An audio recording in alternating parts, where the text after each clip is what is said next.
Ale chciałem powiedzieć o sprzeczność polegała na tym, że ojciec właśnie w tej lokalnej społeczności był kimś, to wiadomo, bo tu idzie profesor Zagajewski.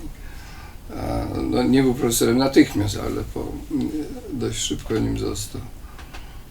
A z drugiej strony myśmy żyli właściwie biednie, znaczy nie w nędzy oczywiście, ale biednie. Ojciec nigdy nie miał samochodu, w ogóle do głowy mu nie przyszło, że mógłby sobie pozwolić na samochód. Właściwie jedynym luksusem były wyjazdy wakacyjne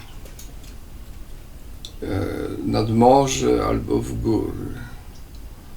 Ojciec chciał jechać w góry, mama nad morze. Ja w tym wypadku odziedziczyłem po mamie gust, bo jednak go wolę nad morze po latach.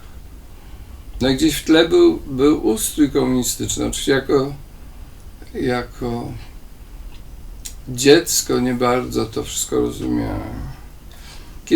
Kiedy byłem bardzo jeszcze młodym poetą, napisałem wiersz, w którym jest taka linijka, że płakałem po śmierci Stalina.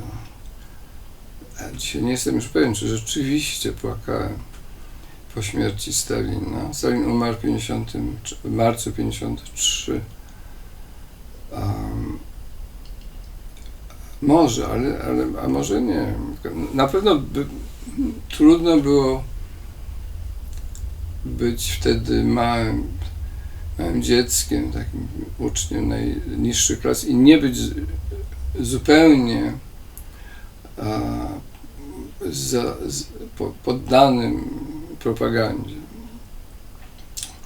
Władysław Bierut wydawał się bardzo dobrym człowiekiem, bo bez przerwy z dziećmi się pokazywał i wręczał im cukierki, a dzieci dawały mu kwiaty. Była to absolutna idylla.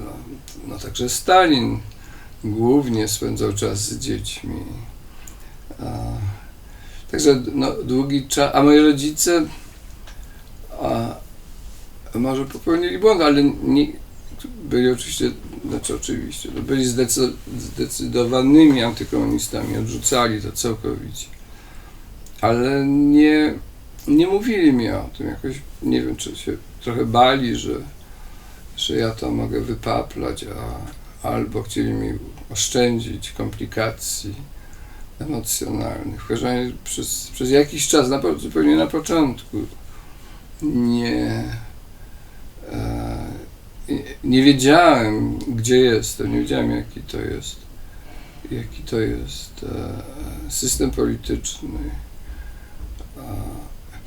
I teraz, kiedy o tym myślę, wydaje mi się, że miałem szczęśliwe dzieciństwo.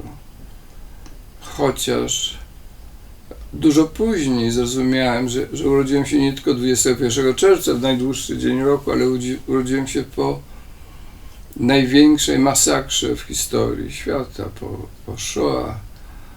Moja rodzina nie jest żydowska, więc nikt bezpośrednio nie ucierpiał. Ale oczywiście moi rodzice jednak z czasem zaczęli mi opowiadać o tym, co widzieli w Lwowie. Nie można było przeżyć okupacji w Lwowie nie widząc od czasu do czasu tych oznak masakry.